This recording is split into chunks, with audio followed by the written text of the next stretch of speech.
Imagine you've been hired to build this massive suspension bridge. Okay. You have the raw steel sitting right there on the docks. Right. You've got brilliant engineers on standby. You have the blueprints, and you are, like, totally ready to pour the concrete for the foundation. Right. Ready to go. But before you can pour a single drop, you have to attend a cross-functional alignment meeting about the concrete. Of course you go. And then, a subcommittee requires a risk assessment form in triplicate regarding the hypothetical weather on the specific day you might actually pour the concrete. Yeah. Standard procedure. Exactly. Yeah. And before you know it, 3 entire years have passed. You've hired like 6 new compliance managers, and not a single brick has been laid. And, the really insidious part about that is that everyone involved in that 3-year delay feels like they are working incredibly hard. Oh, absolutely. I mean, the process has completely swallowed the product, but their calendars are entirely full. It's the classic organizational trap. So, welcome to the deep dive. We've built this specific dive for you today with one incredibly targeted mission, which is exploring actionable, concrete steps to eliminate soul-crushing bureaucracy in the workplace. Yes, a very necessary topic. We are going to be looking at the mechanics of how you actually prioritize output, cut through all that red tape, and empower your teams to just, build things. And it's a critical conversation for anyone listening, because when you look at the data, and we're pulling today from organizational psychology blogs, management consulting reports from Bain and Company, discussions on Hacker News, and even structural analyses of giants like Spotify, you really start to realize that red tape isn't just an annoyance. No, it's really not. It is an economic black hole. I mean, research by management experts Gary Hamel and Mikhail Zanini estimates that the U.S. economy alone loses an astonishing $3 trillion annually to excessive bureaucracy. Wait, $3 trillion? $3 trillion every single year. That is just, that is trillions of dollars vaporized by inefficiency, endless meetings, and overmanagement. Exactly. But to fix this, we can't just, yell at people to work faster. We have to understand the root mechanics of it all. We have to diagnose the disease before we can administer the cure. Right. You have to know what you're fighting. Exactly. And that means understanding why red tape naturally forms in the very first place. That way you, whether you're a leader or just trying to get your own work done, can actively resist the urge to prioritize the survival of the organization over your actual goals. Because that gravitational pull toward red tape is incredibly strong. It's really not an accident. It is practically a law of physics within human institutions. Okay, let's unpack this. Because that brings us to a foundational concept for this deep dive, which is Pournelle's iron law of bureaucracy. Ah, yes. Jerry Pournelle. Right. So, formulated by Jerry Pournelle, this theory basically states that in literally any bureaucratic organization, the people will eventually and inevitably split into 2 distinct groups. Right. Let's break those down. So, Group 1 is dedicated to the actual goals of the organization. They are the doers. The builders. Exactly. And it's fascinating because the sources we pulled from actually point out that you see this exact same dynamic everywhere. And we're just relaying the examples from the material here. But they apply this to everything from like historical Soviet collective farming all the way to modern teachers' unions. Yeah, it's a universal pattern. Right. So Group 1 is the dedicated classroom teachers who just want to instruct kids. It's the engineers and launch technicians at NASA. It's the agricultural scientists out in the fields trying to improve crop yields. And then on the other side, you have Group 2. Now, this group is dedicated not to the goal of the enterprise, but to the organization itself. Okay, so Group 2 would be like the administrators in the education system. Exactly. It's the headquarters staff at NASA who never actually touch a rocket. It's the party bureaucrats managing the farmers. Precisely. And here is the iron part of Pournelle's iron law. In every single case, Group 2, the people dedicated to maintaining the organization, will eventually gain and keep control of the entire enterprise. But, if we look at the psychology there, why does that happen?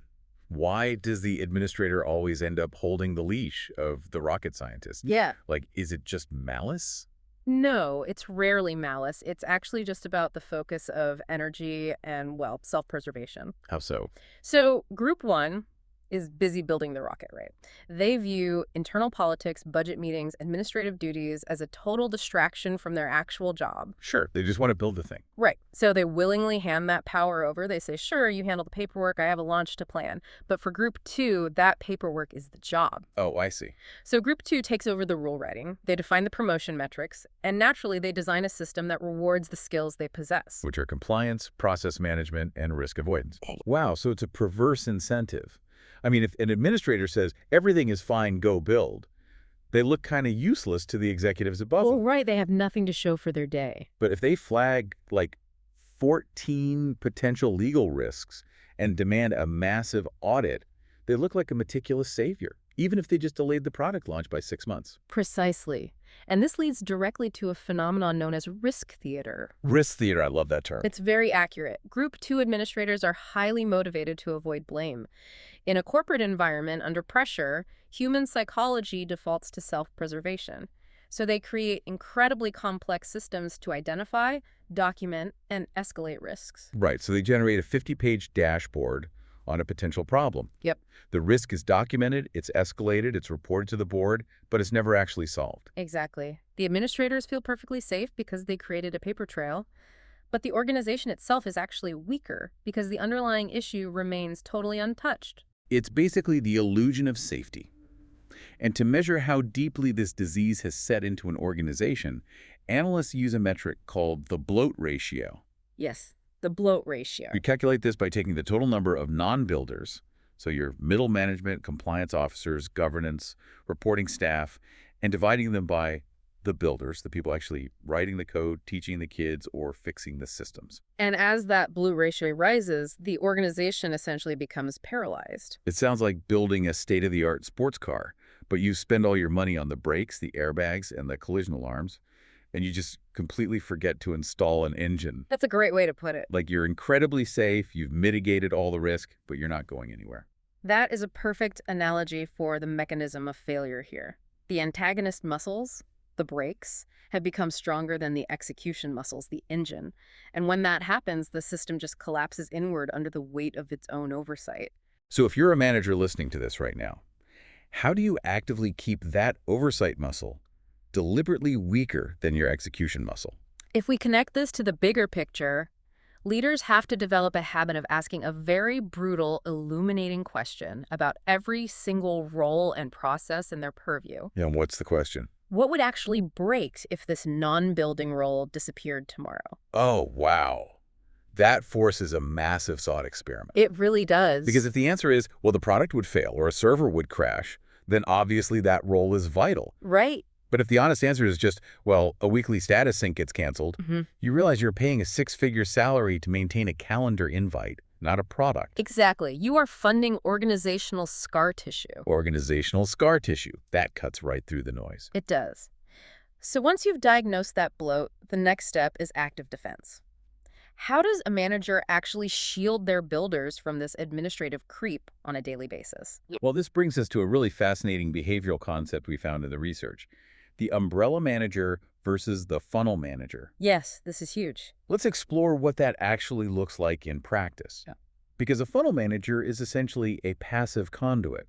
Whenever it rains, organizational anxiety like shifting executive priorities, office politics, sudden demands for arbitrary data, the funnel manager catches all of it and pours it directly onto the heads of their team. And they often disguise this as transparency. Oh, interesting. Yeah, they pass along every piece of stress from the executives straight to the front lines.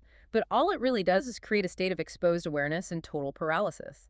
The builders stop building because they are terrified the strategy is about to change. But an umbrella manager does the exact opposite. They pop open the umbrella and they absorb that organizational rain. They filter out the politics and the irrelevant data requests, so the team underneath has a dry, quiet space to actually focus on their output. And one of the most critical threats an umbrella manager shields their team from is the energy vampire. Oh man, energy vampires. We've all encountered one. Definitely. But let's bring that to life for you listening. It's that person who CCs 15 people on an email just to schedule a pre-alignment sync before the actual planning meeting. That is the exact profile. Energy vampires are often, highly intelligent, well-intentioned bureaucrats, but their default setting is to demand just one more round of analytics. Right. They thrive on process, and they view a lack of consensus as a failure, which completely stalls action. The numbers behind this from the Bain and Company report are just staggering.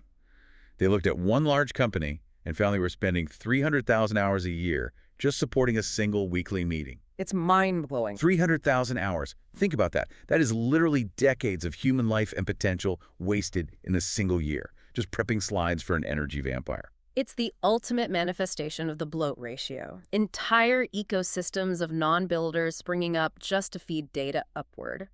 An effective umbrella manager spots these vampires and intercepts their requests before they ever reach the builders. But, okay, let me push back on this umbrella concept for a second. Sure. Because if I'm a manager and I'm absorbing literally everything, aren't I basically helicopter parenting my employees?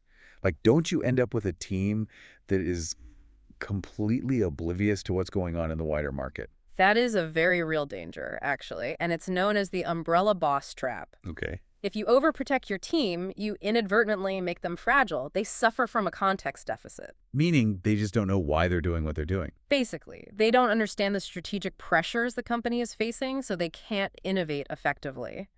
And worse, if you ever leave or get sick, the team crumbles because they've never learned to weather the storm themselves. So if total isolation creates fragility, but total exposure creates paralysis, how do you actually strike the balance? The psychological strategy here is graduated exposure. Graduated exposure. Yeah. A great leader shares the strategic context without dumping the emotional anxiety. You tell your team, here is the tight deadline the market is demanding, and here is why it matters to the customer. Right. But you don't say, I'm terrified we're going to miss this deadline and the executives are threatening my job. Ah, I see. So you give them the data of the storm, but you don't make them soak in the rain. Precisely. You let them face appropriate bite-sized challenges like market pressures and customer feedback, which builds their resilience. Meanwhile, you handle the internal political maneuvering behind the scenes. Okay, so we've shielded the team from the top-down noise. We've set up our umbrella. Now, how do we practically rewire the day-to-day operations? Right, the tactical stuff. Exactly. How do we shift the organization's metabolism from a culture of endless deliberation to a culture of fast, autonomous action? Tactically, it starts with a ruthless audit of your daily processes. We saw this in the Zen habit source. First, you have to digitize and automate repetitive forms. That makes total sense. If your highly paid engineers or designers are manually filling out the same baseline information over and over, that is a glaring red flag. And second, you have to actively slash approval layers. Yes. Every time someone has to sign off on a routine task, you have to stop and ask, is this signature actually preventing a disaster? Or is it just a psychological comfort blanket for management? Usually the latter. Right. Most of the time, it's just a habit. And it creates this massive bottleneck where decisions just fester for weeks. And to combat that festering, you can implement what's known as the Monday morning meeting rule. This is a brilliant structural hack for raising an organization's metabolism. Because right now, most companies get locked into a monthly meeting cadence, meaning if a roadblock pops up on a Tuesday, it might sit there for nearly 30 days before the right directors are even in the same room to clear it. Which destroys momentum. Exactly. The Monday morning meeting rule dictates that any issue stalling execution at the front line must be brought into a room at the start of the week, and the leaders cannot leave that room until it is resolved. I love the aggression of that. It sends a massive cultural signal. We do not let operational issues linger. We fight it out, we decide, and we execute. Here's where it gets really interesting, though. Because if we want to talk about the ultimate structural hack to bypass red tape, we have to look beyond just having better meetings. We do. We have to talk about carving out autonomous team units. If Pournelle's iron law says large organizations always become bureaucratic, the ultimate defense is to make the working units incredibly small and highly independent. And the standout real-world example of this is Spotify. Right. As they scaled from a small startup to a global giant, they completely transformed their operating model to avoid that bureaucratic decay. Instead of a traditional rigid hierarchy with a massive engineering department and a massive design department, Spotify groups its employees into what they call squads. Let's really unpack what a squad feels like. A squad is essentially a mini startup inside the company. Yeah. It's a small, cross-functional team that is entirely responsible for a specific feature of the product, say the search function or the podcast player. They have the developers, the designers, and the product owners sitting right next to each other in one tight unit. And the key is that the squad has total freedom to decide how to tackle their goals. They don't have to push a design choice up a massive chain of command to an executive who doesn't even use the feature. But obviously, a massive company still needs to share knowledge without creating new management bottlenecks. Right. You can't just have silos. Exactly. So to do this, Spotify groups related squads into tribes. And more importantly, they use something called guilds. Guilds are fascinating. They really are. So if you are a Python developer in Squad A, you are part of a Python guild with developers in Squads B, C, and D. You meet up to share best practices and tools, but the guild doesn't act as your boss. Oh, no. It's a community of interest, not a layer of bureaucracy. It's a horizontal matrix designed entirely for speed. And you actually see similar approaches at places like Valve Corporation, the massive video game developer. Oh, yeah. They operate with a completely flat hierarchy. I mean, employees literally wheel their desks around to join whatever project they believe is most valuable to the customer at that specific moment. Now, okay, here's my hypothesis on this. Autonomy sounds amazing on paper. Everyone wants to be their own boss, right? Of course. But if you have a massive company and everyone is running around in their own mini startup, do they just end up building 5 different totally incompatible products? I assume someone has to be absolutely obsessive about defining the end goal to prevent absolute chaotic anarchy. Your hypothesis is spot on. I mean, autonomy without alignment is just chaos. Right. And the answer to preventing that chaos lies in a leadership philosophy called servant leadership, which aims to achieve aligned autonomy. Okay, so cut through the HR jargon for us. What does servant leadership actually look like on a Tuesday morning when, say, a software bug is found? Well, in a bureaucratic system, a manager acts as a dictator of process. When that bug is found, they say, fill out a JIRA ticket, wait for my approval, send it to QA, and maybe we deploy on Friday. They dictate the how. Exactly. But in a servant leadership model, the leader acts as a coach and a roadblock clearer. Their primary job is to make sure every single person deeply understands the mission, the why of what they are doing. So the alignment is entirely on the ultimate destination. Exactly. The leader says, our goal is a flawless user experience. Is the bug fixed? Does it align with our goal? Then push it. Wow. They give the squad absolute freedom on the execution. When the why is crystal clear to everyone, you simply don't need a bureaucrat checking every step of the how. The team manages itself. That is a profound shift in mindset. You stop managing the process and you start managing the context. Yes. You treat the staff like owners, not just cogs in a machine. And when people feel the weight and pride of ownership, the need for top-down oversight practically vanishes. It completely rewires the DNA of the workplace. Well, this has been an incredibly packed deep dive. So let's bring it all together for you listening. If you want to fight back against the soul-crushing red tape in your workplace, you need a formula. You do. First, recognize Pournelle's iron law. You have to understand that the natural gravity of any institution is for administrators to take over. It's physics, not malice. Second, actively monitor your bloat ratio. Continuously ask the vital question, what would break if this non-building role disappeared? And ruthlessly cut layers that only exist for psychological comfort. Third, be an umbrella manager. Filter out those energy vampires and absorb the political noise, but use graduated exposure. Right, giving them the data of the storm, but not the rain. Exactly, so your team builds resilience. And finally, empower your builders by carving out autonomous, cross-functional units. Focus entirely on aligned autonomy. Be obsessively clear on the why, and let them figure out the how. It's a complete paradigm shift. It really is. But before we wrap up, I know you always have one last angle for us to think about, something that pushes this even further. I do, and it's something to really ponder. We've spent this entire deep dive talking about how to fix and defend permanent organizations from bureaucracy. Right. But if Pournelle's iron law dictates that the bureaucrats will always, eventually, take over any permanent institution, perhaps the ultimate hack for the future of work isn't trying to fix permanent companies at all. Wait, what's the alternative? We just stop building big companies. Well, we design organizations or major project teams that are deliberately meant to expire. Expire. Yes. Imagine a company or a cross-functional team that is engineered from day one to automatically dissolve after 3 to 5 years, right after the core mission is accomplished. Oh, wow. They achieve the goal and they disband before the red tape even has a chronological chance to form its nest. That is wild. The Right. ultimate defense against bureaucracy is just starving it of time, Exactly. a planned expiration date for corporate structures. That is definitely a provocative thought for all of you to mull over as you look at the lifespan of your own teams. It changes how you view the permanence of your work entirely. It really does.